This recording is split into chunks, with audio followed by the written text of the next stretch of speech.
Ito po yung mga nagtatapos na lugon. Bisitahin po uli natin at may time ako.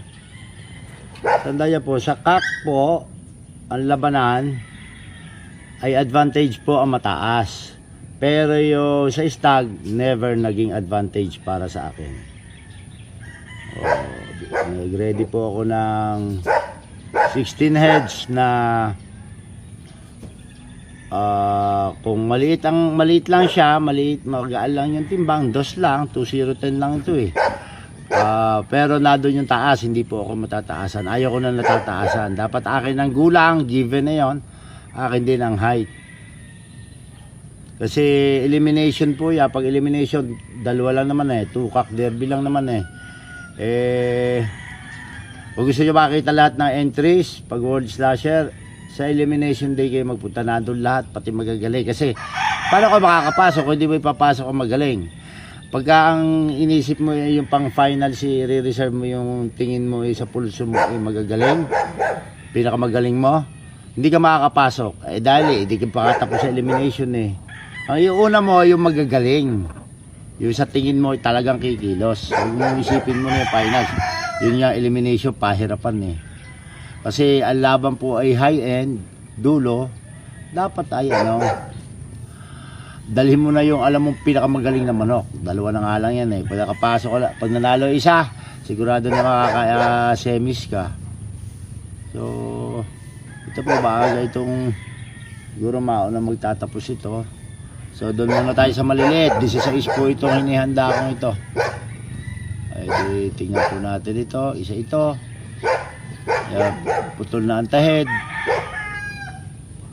Nagkukumpleto ng balahibo. O tingnan nyo, bagong kain, bago mag alas 7. Mapaaga ka lang sa kain, wag lang malilate sa regular time. Ay ako 7 AM ako nagpapakain. O tingnan nyo, kalmado po siya. Pero kung gutom yan, ikot ng ikot yan, mababaliw. Minsan papalo pa yan. Pag pumalo, bakal ito papaluin niya. Sira ang paa niyan. Tingnan natin ito isa ito. Shhh. 2010. Sa actual last year, bago lumugon. Nahihanda na ito last year eh. Pero laalangan ako, 3 years old lang siya noon. Ngayon, 4 years old na. Tingnan natin. Gusto ko po, uniform ang ipinapasok. Specific po ako sa kulay. Breeder ka eh, di dapat uniform din ang ipinapasok mo. Saka natin.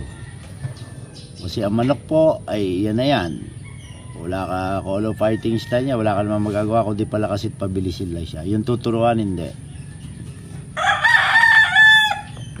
Yan po natin yung sunod. Isa-isahin natin sila. Wala tayo ginagawa. Abutin ulit tayo ng 1 hour. Di sige. Ito.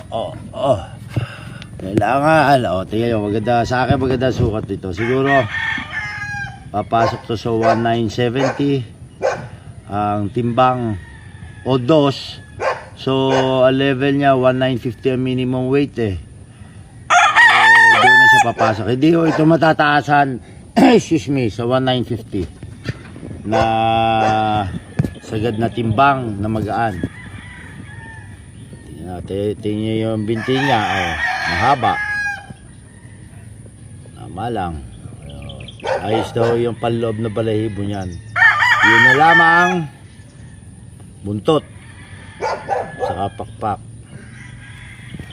Ano mo, sama-sama ka ho yung magkakakulay eh.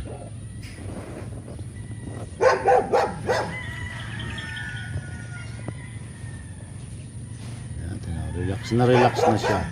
Na-deworm na dilaws. Tingnan naman natin yung iba pa. Dalawa pa lang yun. Ito pa tatlo. Kasi pinutulan ito ng tahid kahapon. Puputulan mo rin lang naman edi.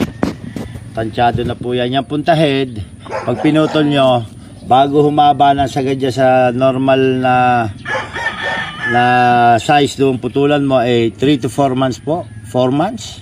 Bago humaba uli na kailangan mo siya putulan. So November po ngayon, November 4, 2023. So meron tayong less than 90 days bago lumaban. Kasi ang World Slasher po ay January 29 to February 4, 2024.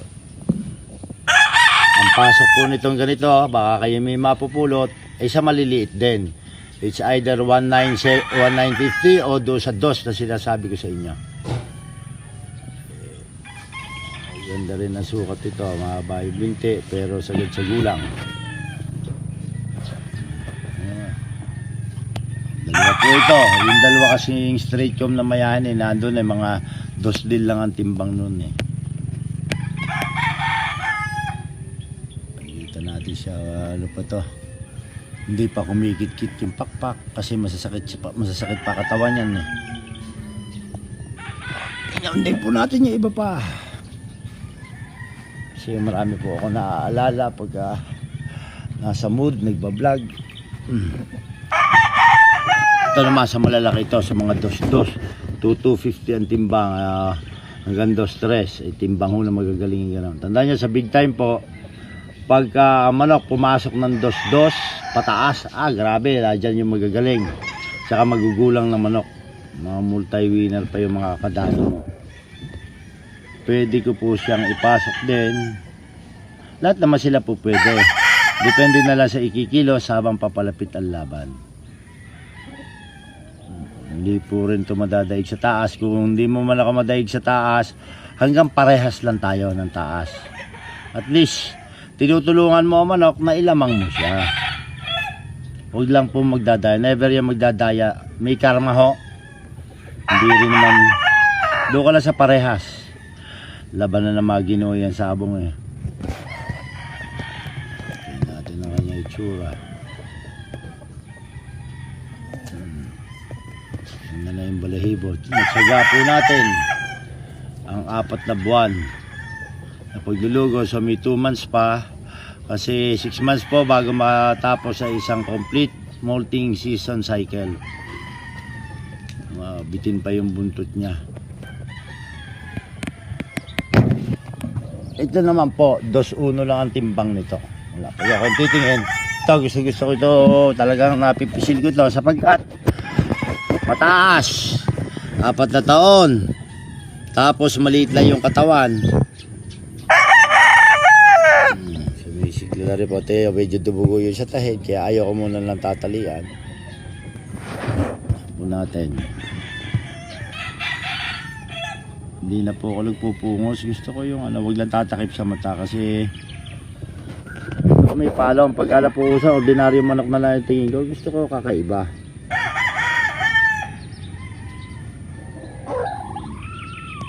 Taas po ito na maliit ang katawan. Dito madali. Kita ko ang palo nito bago lumugon. Araw-araw po, iniisip ko kung paano piliin yung siguradong mananalo. Kaya lang, hindi ko makita. Madali pong humanap ng super galing na manok. Pero hindi ka makakakita lang siguradong mananalo. Talong tayo sa katabi. Sa matatangkad na po tayo pumasok at 2 maliit yung aon At yan nyo to, tilataas ang paa kasi bago putol ang tahid. Masakit pa yan. At least 7 to 10 days uli bago mo itali. Kung maaari. So, sakit yun.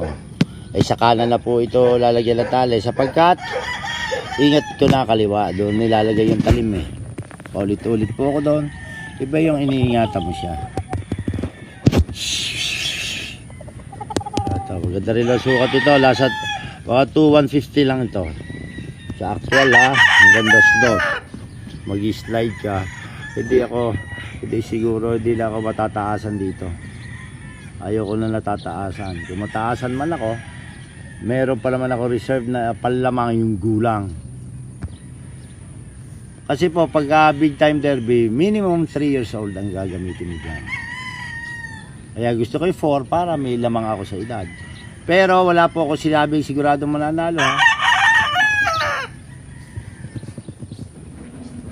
Tingnan lang natin. Namamasyal. Parang kayo bisita ko ngayong araw na to. Sabado po ngayon. So, kaya ako nakakapag-vlog na sunod-sunod na video. Kompleto ang tao, sila ang kumikilos, naturuan, susupervise ko na lang. Eh nung kulang pa ang tao, di mismo ako kumikilos, naggagamas. Ngayon marunong na sila.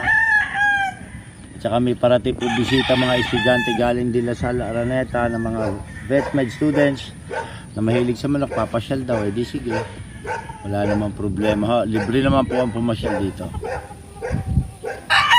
Dugo pa. Ito, taas po yun, isa pang mataas. Ano naman to? Kapatid niya. Tingnan nyo, mahapol na sila dyan.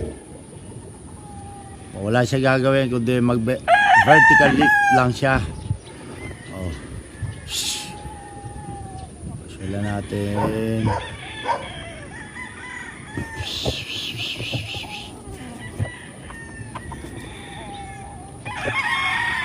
May ano lang. Puro bagong putol na tayo dito. Pa. Pa. Sa dark side po yung tatlong yung dinaanan natin, itong patatlo.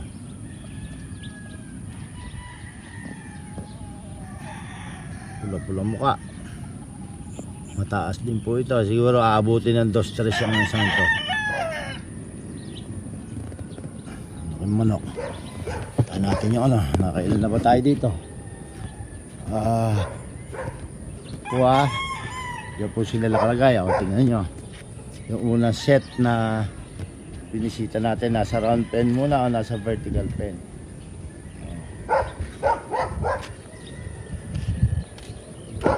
Natin.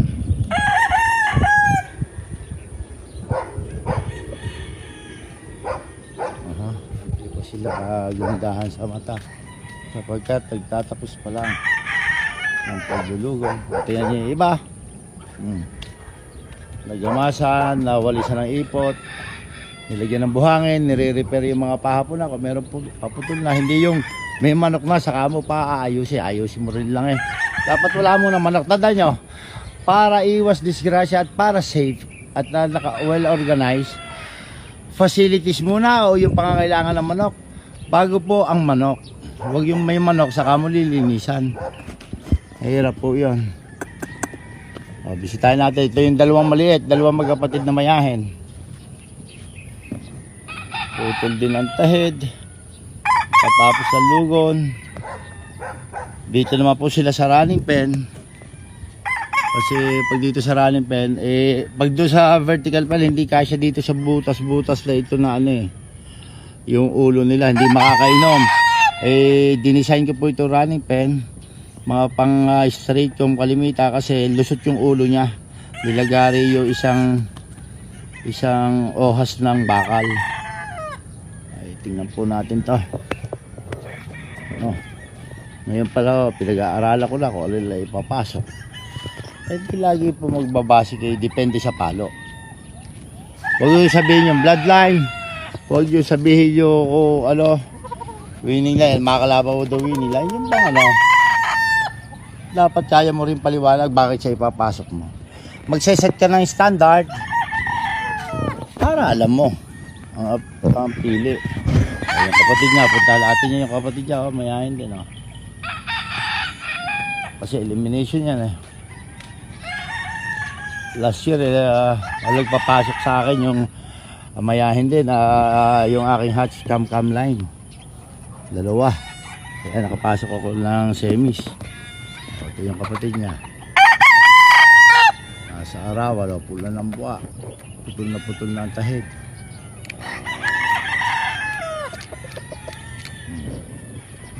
Para bang kayo na dito sa tabi ko at namamasyal tayo, nagkukwentuhan. Habang gano'n naman ang sabungero habang tinitingnan naman nagkukwentuhan, bisita. Kaya wala mo na sparring, masisira ito. Isa-isahin natin to. Dito isa-isa naman to. Like no yung last video na sinusundan ito. Isang oras tayo doon. Isang daan yung binisita natin Tingnan natin to, isang winner na to. Sa Pongkan. Sumusunod naman ako doon sa mga pamahiin, kaliskis, kulay-kulay. Pero titingnan muna lagi po ninyo, paalala ko yung palo. Pag bulok yan, ang hirap tumama niyan sa kulay.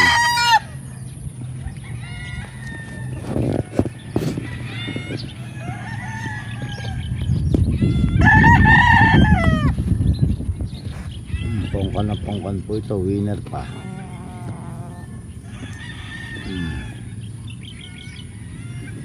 Saka ito lumamang 2020 lang ito noon eh. Lamang ako ng pinalamang pa ako ng 20 grams sa nung ilaban ito. So mataas, suot po yung kalaban sa ilalim, makapal siya pero hindi nga siya nagsugat. Iba po yung may taas ka sa labanan, lalo na sa pagkak. Yan po natin. Iba pa sa matataas po tayo. Ayan, palipat-lipat na lang sila.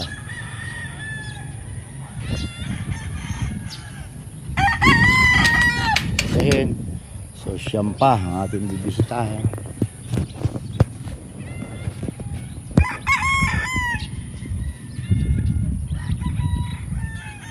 Natin. Dito tayo. Ito maliit, 1950 lang ito papasok. 1930 pa nga siya last year eh. Pero winner po ito sa Ichak sa Roligo noon 2 years ago. Eh pwede pa po, hindi naman siya nagbabago tsura. Sariwa pa rin. Tapos maliit, ito ang pangsagad kong isa. Winner po ito sa 1950 na submission. Kahit po ito ay 19 lang at iba 1930, pwede po ipasok na 1950. Okay po sa akin yon sapagkat ano naman, hindi siya matataas. Mataas po ito pag sa maliit na manok sa sagaran timbang pababa. Sariwa na siya.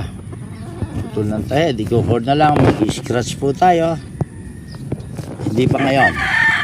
Pero gusto ko mag-scratch palima-lima lang.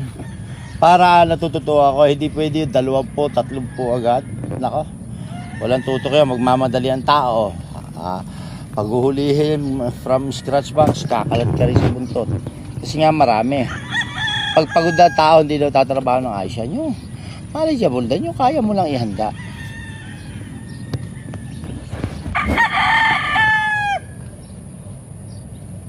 Pupunta tayo sa magkakamukha na pungos.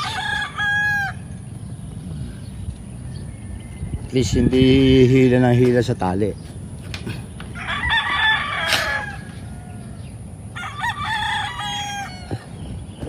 Pungkan po ito. Isa.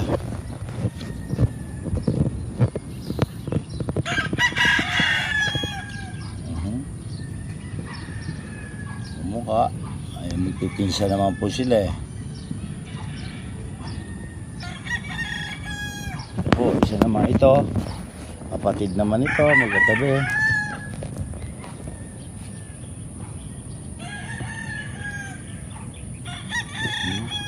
Mukha sila eh. Yan po natin ito. Sa pitsong ito, magulang ng manok.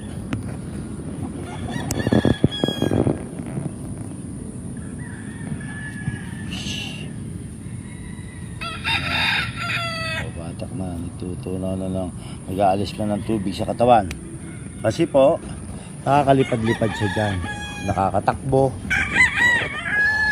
para nasa protein din, hindi pa naiwasan pa mabangasan yung paa kasi pag hila na hila sa tali nakakasira talaga kaya napakahalaga na on time yung pakain pa, ulit-ulit po ko doon, nakakasira po yung matandang gutom, naabot ng gutom na gutom ang manok. Nako, magigisalbahin na, nakakasira yun sa kanya. Bago pag pinakain mo kakain ng todo, eh di hindi po nagtutunaw.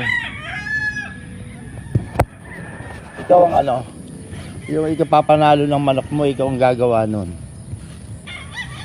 Eh, talaga mo siya mabuti. Ito, pisan din, kamukha din po.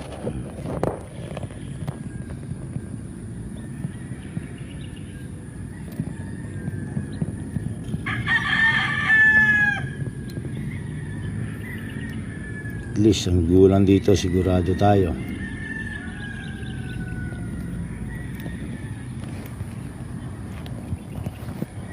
Kaya gagamas na yung tao bago kami kumain, sabay-sabay kami kumakain ng tauhan. Puto ko po sila kasi nga bago.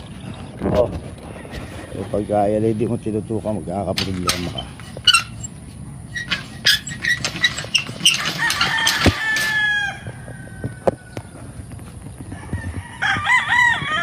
basura pa doon sa likod lilinisan pa ho eh.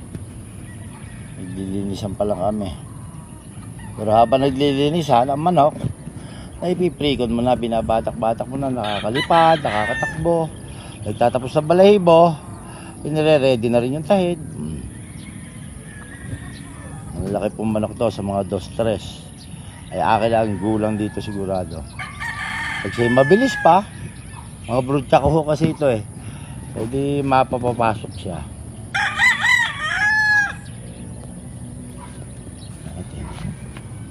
Gwapo ho ito ng stag.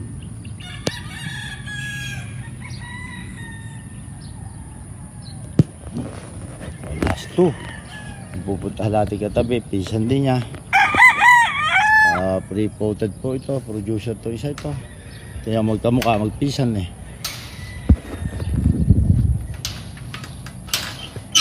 Muna natin, baka ho maka-open eh. Lalak muna natin, i-ano muna natin. Kahit tao hindi makakalabas dito. Pag may padlock mo. Unless hindi naman ho kayang buhatin na isang tao lang eh. Ayan. Ito, pwede na to. At least sa may palong, gamitin natin may palong. Yung kanan natin pinlagi yung may palong eh. Ito may palong din. Pwede to. Ano lang to, 2-1 something lang ang timbang nito last year eh. Dito. Sa height hindi ito madadaig. Sigurado ako. Gulang hindi rin. Eh di yung mananalo ang hirap hawakan ho noon.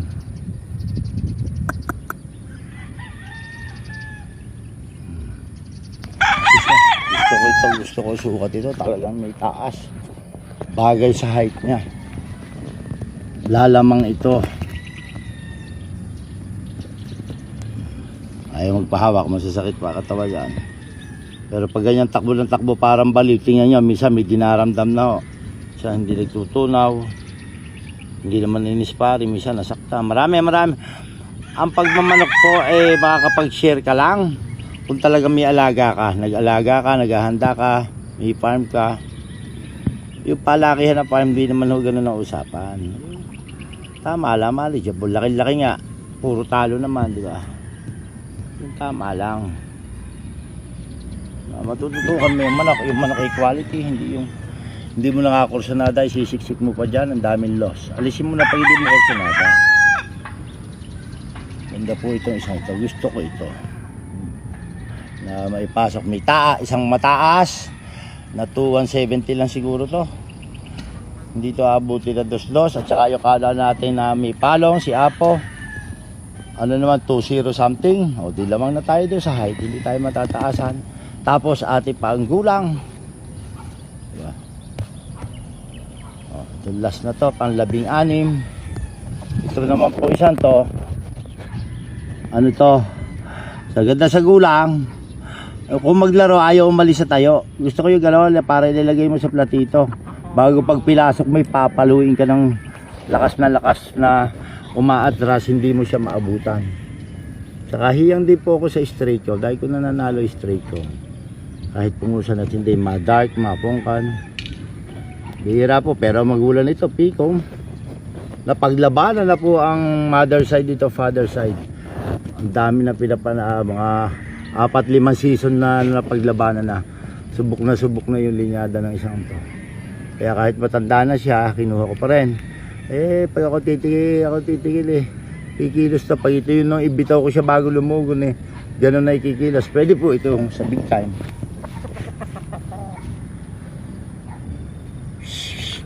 Siyo, pag nakapasok ka lang finals, gawin mo na lahat ng iyong nalalaman. Dalhin mo na yung pinakamagaling mong anak na alam. Kasi binigyan ka na ng pagkakataon eh. Ako po, 5 times na ako binigyan ng pagkakataon.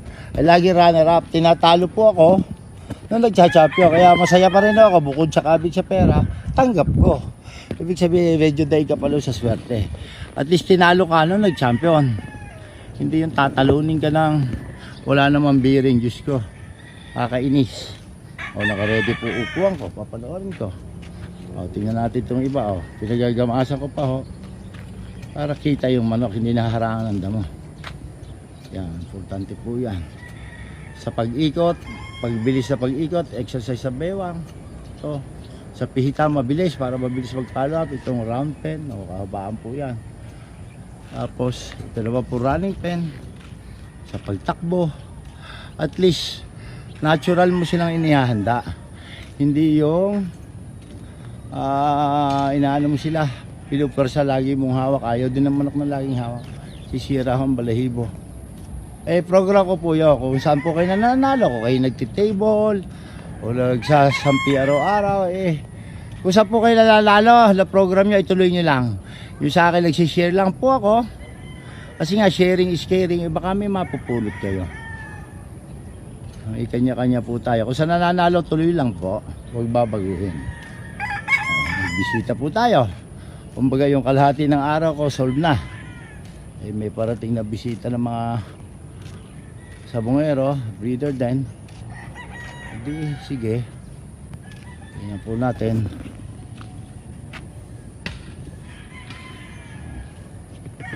Okay, kain muna tayo. Tanghali na kaya tayo, naglilinis. Mahigpit ako sa kalinis. Kailangan ma-sprayhan to against red mites kasi nadyan po sa pahapunan ang mga red mites. Kaya pinapulaot ko, papalitan lahat. Kukunti naman ho ito, kaya naaasikaso mga gamit at lagi pong malinis. Round pen. Di ba pagkagaling ng running pen, pwedeng cording muna, depende sa hipo na katawan. Pwede naman diretsyon na round pen para pagtakbo, pag-ikot, pag-akyat.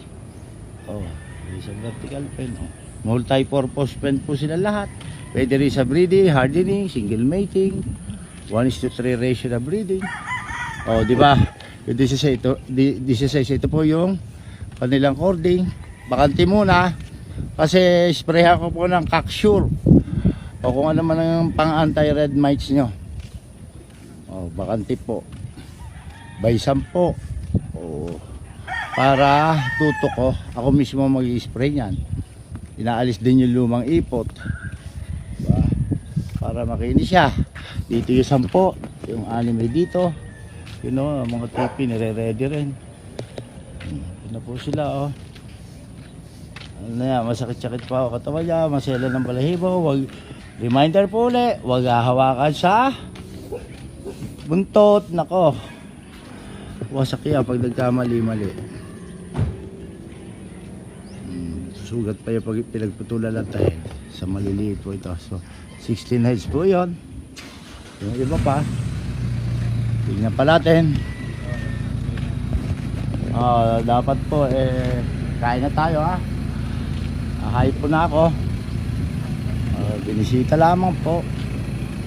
Tingnan po ulit natin. Kasi pag gusto mo nakikita mo, masipag ka, magbisita.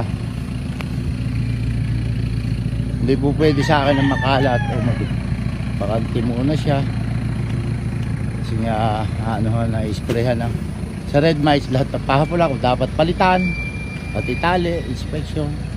Ito pa yung ibang, ito yung pinutulan natin ng tahid ng isang araw, 6 na piraso, nasagad sa gulang din.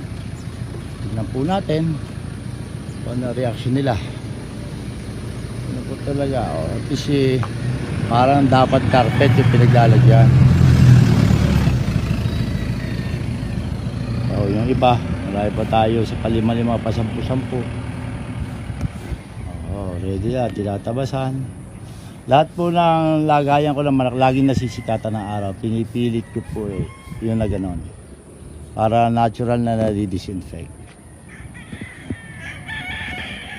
Hindi na ako naisip. Kahit hindi umalis, basta may pagkain, hindi mo ako maiinip.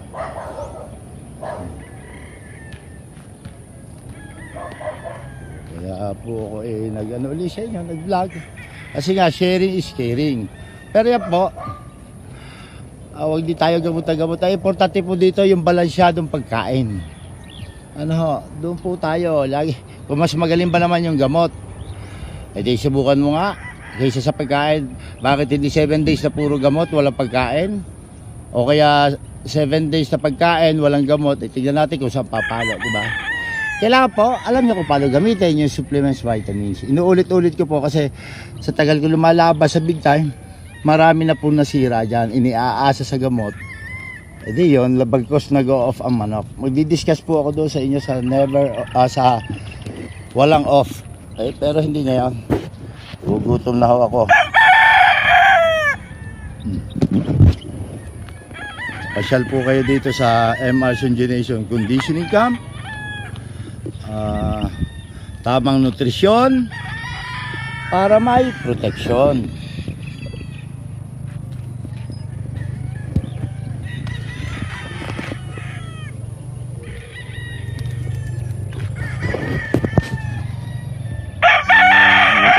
Mo, linis na linis. Tuwa-tuwa po ko kaya malamig na simoy ng hangin, no? Papasko na ho eh. Makalat pa rin. Hindi ko gusto itong may sabit-sabit na ganito. Gusto ko malinis talaga. Ready ko rin yung mga pullet hen for breeding. Kaya lang, ang lamig. Tsaka yung iba'y lumugo, no? Nandito sila. Malapit lagi sa akin. Nasa corner para kita ko sila lagi. Dahil straight comb na to, lapitan natin. 2 days ago nung huli natin sila binisita. Tingnan natin kung kaya nito. Nasa kaliwa pa tali kasi puputulan pa lang siya. Pag naputulan, lipat sa kanan. Importante po yun, kaya kayo paulit-ulit. Maganda sinasabi ko, pang-araneta. Kaya mo na ba talaga? Ganun lang ako dito. Ito, lakas ng hangin, no? Kaya nga all weather ang conditioning ko. Meron akong andun yung may bubong na facilities para ikinikip mo sila pagka panahon ng December. Mahangin na malamig. Hindi pwede hindi magigit. Papagurin mo sila. Palakad, kahig, scratch. Sisipunin mo yan. Pag sobrang lamig at saka may ambon pa, dapat may keeping ka sa gabi. Wala dito kayo kahit magkwentuhan tayo maghapon, basta ganito lang yun lang sa harapan mo, nakursunada mo, ang manik pulang-pula, nasa pangangalaga po yan. Yun naman po yung sinishare ko sa inyo na experience ko po yan. Nagbabasa rin po ako Lola magazine, libro, marami rin napupulot, pero wala nang tatalo sa experience. The best university is the university of experience po. Kinis ng tuhod, wala ang paa, tuba. Ito po tayo natin to. Sige, isang araw ispar ko kayo.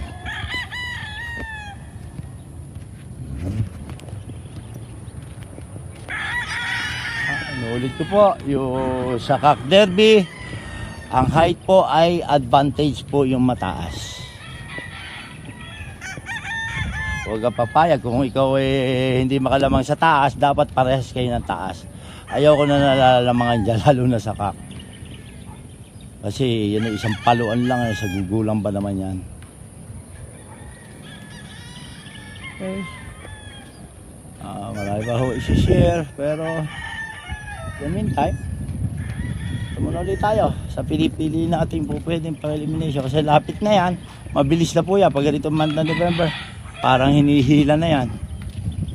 January 29, araw po, daming tao nun. Olympics of Sabo nga doon lang naman tayo lumalaban. Yun na nga lang pinagdahan-daan for 1 year. Natatalo pa ka. Yan po talaga sarap na sabong. Mahiwaga. Nare-ready ko na rin po ito mga facilities na to. Kaya lang maaligabok pa, inaalis yung mga bato, dumi-dumi. Doon po ako sa corner na yan para kita ko. Pag bisita ko kayo, doon tayo sa table na yan magkukwentuhan.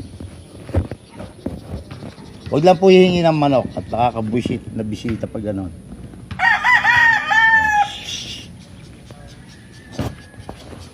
Lagi may basurahan. May upuan din ako maliit. Siya. Sa susunod po ulit.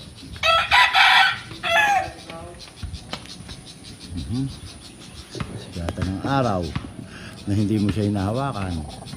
The best way is the natural way, di ba?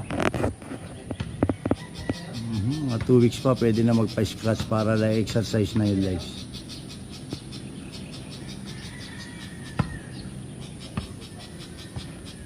po. At magbisita lang.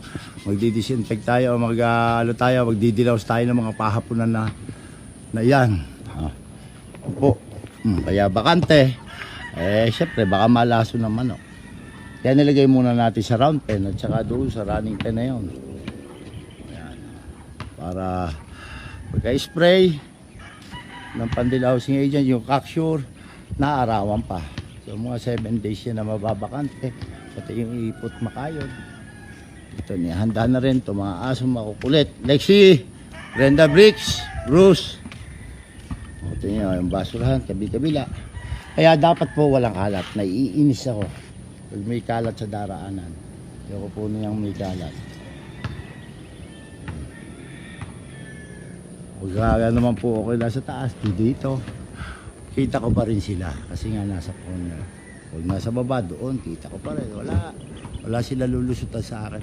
Ay, nadidisgrasyahan pa eh. Talaga karugtog niyan. Marami na po akong karanasan dyan. Sige po. Breakfast muna kami at high po na. Susunod po uli. Mag-share po uli ako sa inyo. Yung po lahat na sinabi kay opinion na experience ko, pwede nyo paniwalaan sundin at pwede rin pong hindi.